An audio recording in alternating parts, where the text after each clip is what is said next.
Thank you very much, President Björklund, Speaker Leyen, Prime Minister Christensen, dear Ulf, Prime Ministers, honourable members of the Parliament, ladies and gentlemen, Excellencies.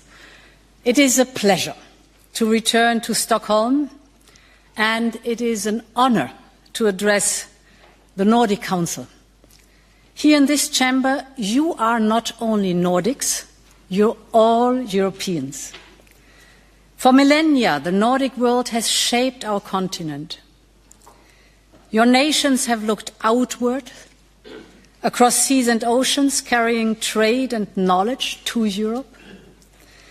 You are pioneers of democracy, from establishing the earliest parliaments to advancing women's rights. Your social market economy is embedded in the foundations of our European project. But Nordic influence extends far beyond politics. Your countries have shaped European culture in many different ways, from the haunting chords of Edvard Grieg to the infectious joy of ABBA, from the determination of the Finnish Sisu to the calming vibes of Hygge in Scandinavia, from the moral struggles of Ibsen and Strindberg to the modern drama of Borgen, and of course in the simple elegance of Nordic design that fills homes and public spaces across our continent. The Nordic touch is woven into the fabric of Europe. And Europe in turn has helped that Nordic spirit reaches the world. So my first message to you is very simple. From the bottom of my heart, tack.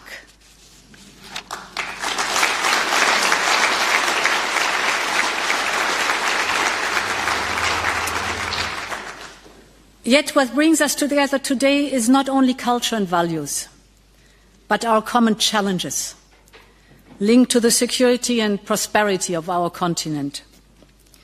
Fellow leaders, honourable members, Excellencies, you stand at the frontier of a fraying global order.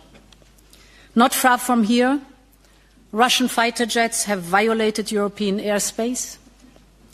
From Oslo to Copenhagen, drones have flown over critical infrastructure. In the Baltic Sea, undersea cables have been cut. Airports and logistic hubs have been paralysed by cyber attack.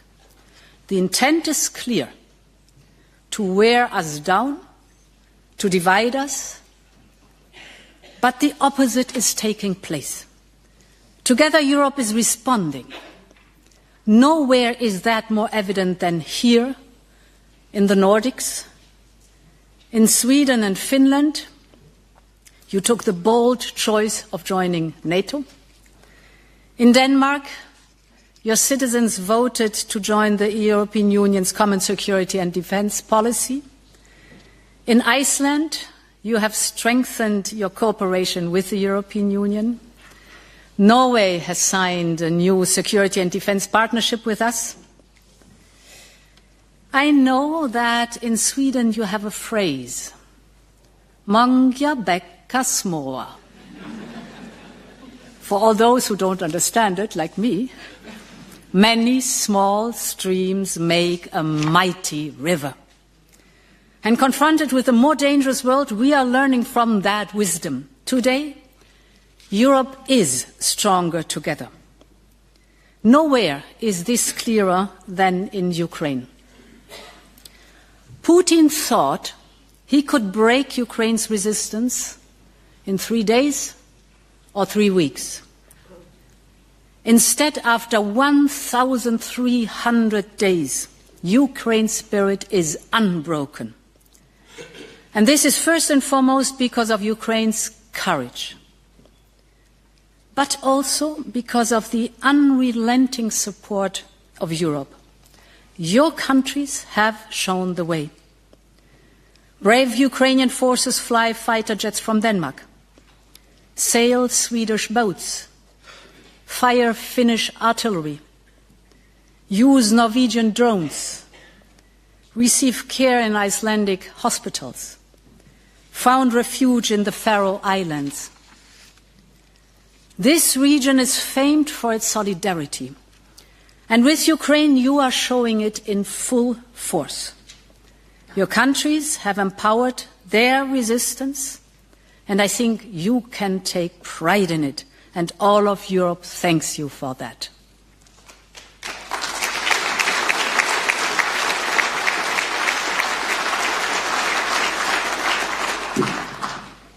We all want this war to end.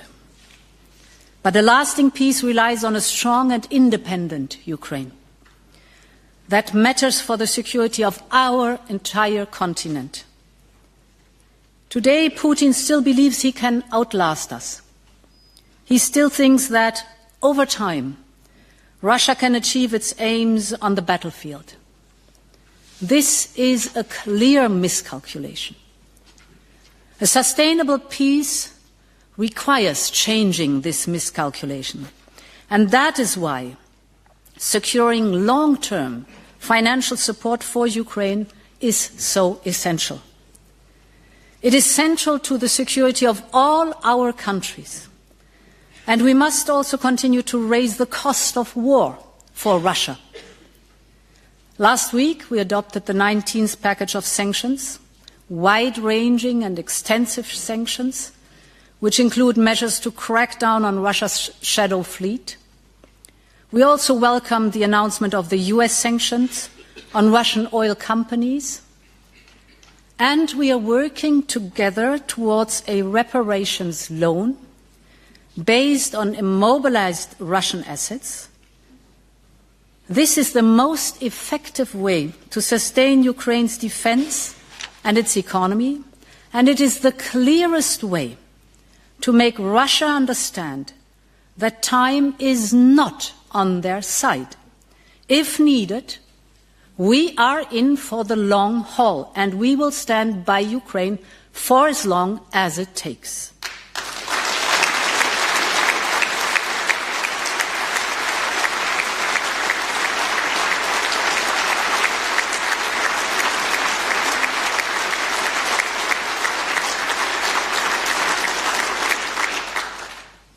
In this region, you have been warning us of the dangers for years.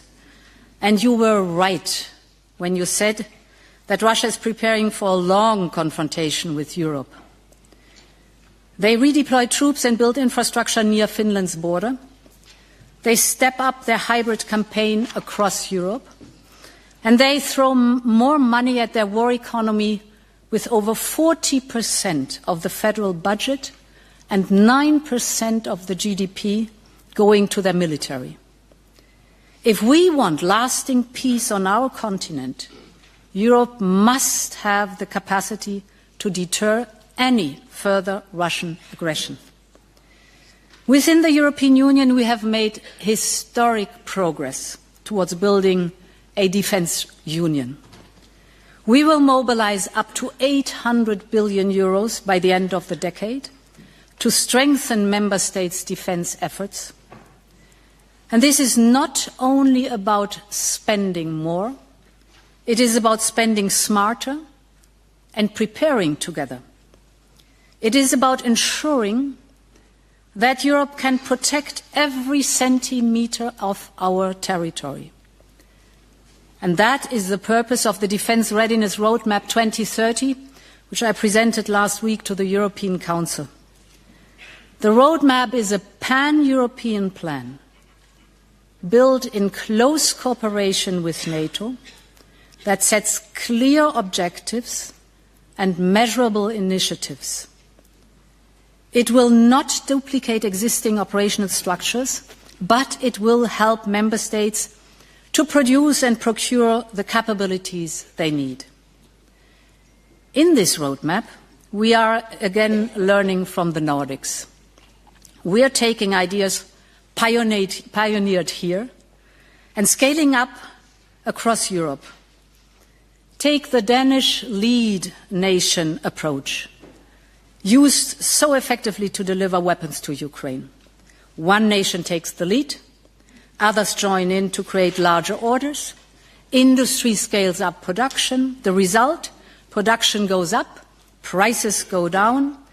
We are now applying this model to close Europe's most critical capability gaps, from air defence to drones to electronic warfare. And to ensure that our efforts are successful, we need closer defence cooperation with all Nordic countries beyond the borders of our Union.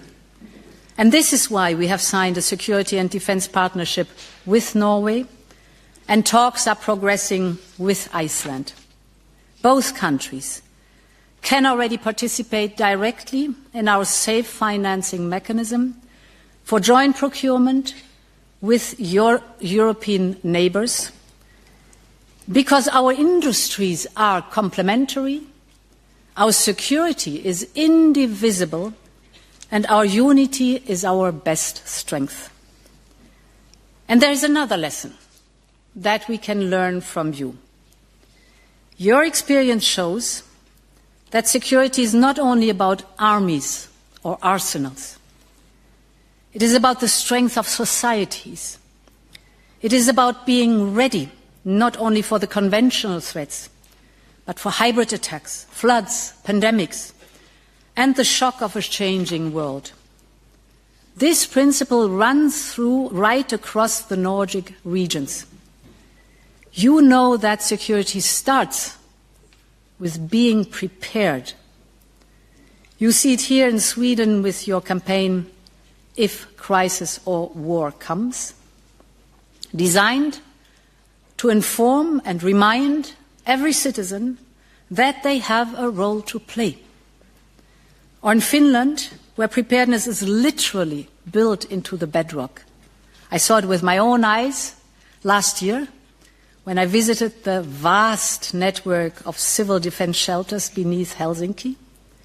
You have underground car parks that can become hospitals. You have underground sports halls that can turn into refuge within hours. And I believe that Nordic preparedness should be a model for all of Europe. That is why I asked former President Sauli Niinistö to study how we can embed these lessons at the European level. His report, published 1 year ago, was crystal clear. Europe must build a preparedness union. We must build resilience into everything we do, from stockpiling critical medicines to protecting critical infrastructure. And this is not a cost. It is an investment, because it saves lives. It minimizes costs when disaster does strike. In the Nordics, you have already known that resilience is not built in the moment of crisis, but in the calm before it. Our security depends heavily upon it. Fellow leaders, honourable members, excellencies, we are in a new era of competitive geopolitics and confrontational geoeconomics. One increasingly defined by power, whether economic, technological, or military. Europe's ability to act independently rests on our competitiveness of our economies. And this is one of the most innovative regions of the world, from renewable energy to artificial intelligence, from biotech to space. You show that Europe can lead in the industries of tomorrow. But in this new age, we have to move faster. We have to make it easier for our innovative companies to succeed. We have to invest in what makes us unique and strong. And this is why we have started a huge simplification drive. And this is why we are preparing the so-called 28th regime for innovative startups and companies. And this is why we're stepping up on removing all the bottlenecks that slow down our competitiveness, from energy prices to the need of investment and private capital. In a world where others move fast, we must move faster still. And we're working closely with you on these efforts because we know that the Nordics are problem solvers. When others see a challenge, you see a solution. Take the existential threat of climate change and the transition that it will require. Thanks to your foresight and your early investment, we have become global leaders in the transition to clean energy and clean technologies. And that investment is paying off. Because today, the global clean transition is in full swing. Last year, more than 580 gigawatts in renewable energy capacity were added globally, a new global record for the third year in a row. Clean tech markets around the world are booming, not only in countries like Sweden and Norway, where almost all new cars are now electric. Look at the developing countries across Asia, Africa, and Latin America. The sales of electric cars have risen by 60%, 60, last year. Or look at the global market for wind turbines. It continues to rise by over 10% every single year. The overall global market for clean technology is set to triple within the next decade to more than $2 trillion. This is not just good news for the climate. It is a great economic opportunity. And your countries are already seizing it. From wind power in Denmark to carbon capture and storage in Norway, or the pioneering bioeconomy in Finland, which is already worth 26 billion euros a year. Here in Sweden, the drive for clean innovation is producing incredible results. At Linköping University, a few hundred kilometers from here, scientists have developed a sunlight-powered catalyst that increases green hydrogen production by 800%. That is incredible and amazing. And we want to work with you to strengthen this leadership in the clean tech sector even further. And this is why we're placing competitiveness at the heart of our next long-term European budget. We are creating a new competitiveness fund worth more than 500 billion euros, focused on the strategic sectors that will define the decades ahead. And more than 1/3 of the budget will go to climate and nature-related projects. This is not only protecting our incredible nature. This is about taking Europe's security and prosperity in our own hands. That's the way to go. Fellow leaders, honourable members, excellencies, nowhere are the forces of nature and geopolitics clashing with more intensity than in the Arctic. That region is warming 4 times faster than the rest of the planet. Its eternal ice, you know it, that is the protective shield of our Earth, is melting at record speed.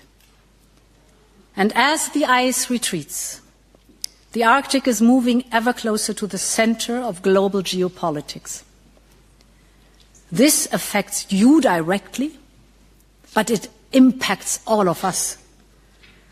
Earlier this month, for the first time ever, a Chinese container ship has reached Europe by cutting through the Arctic.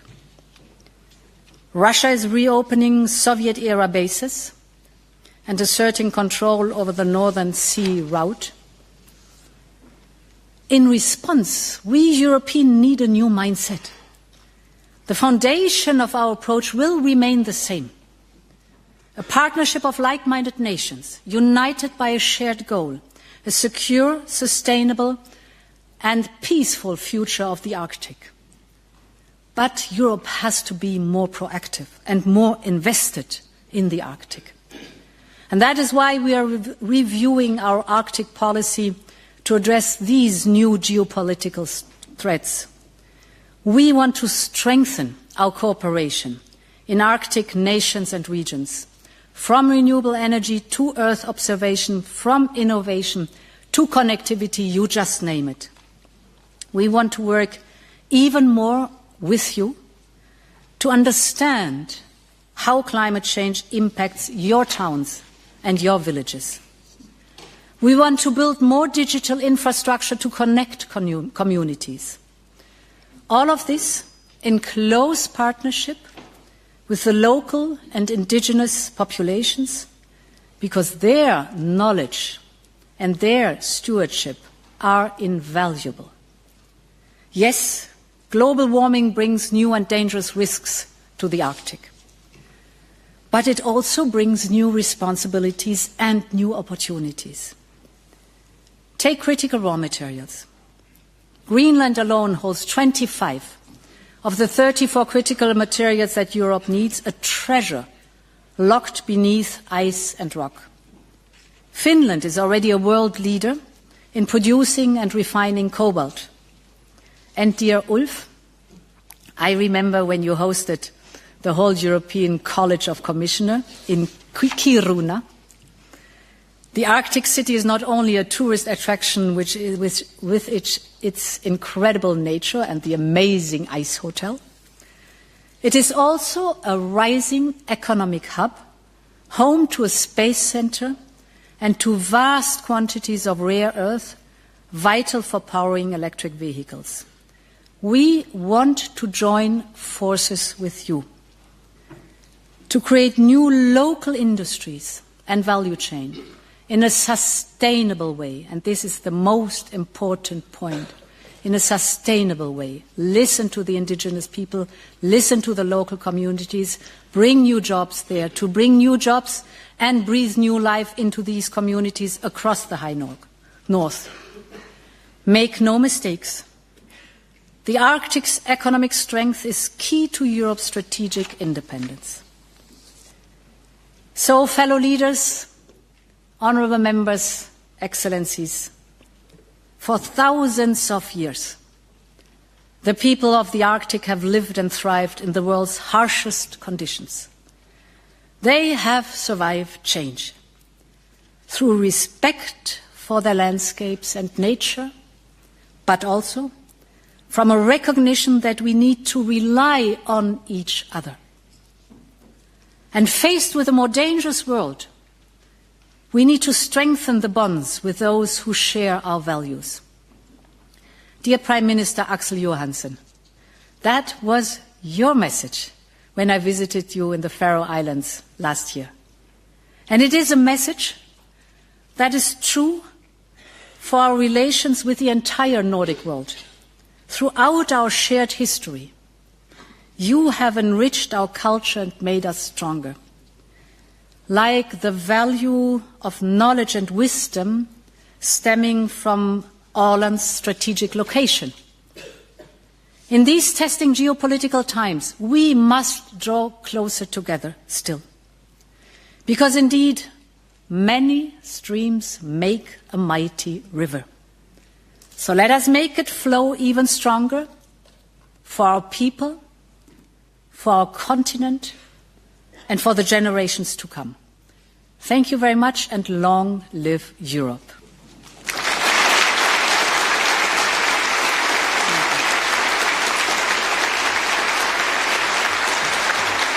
Thank you very much. Thank you.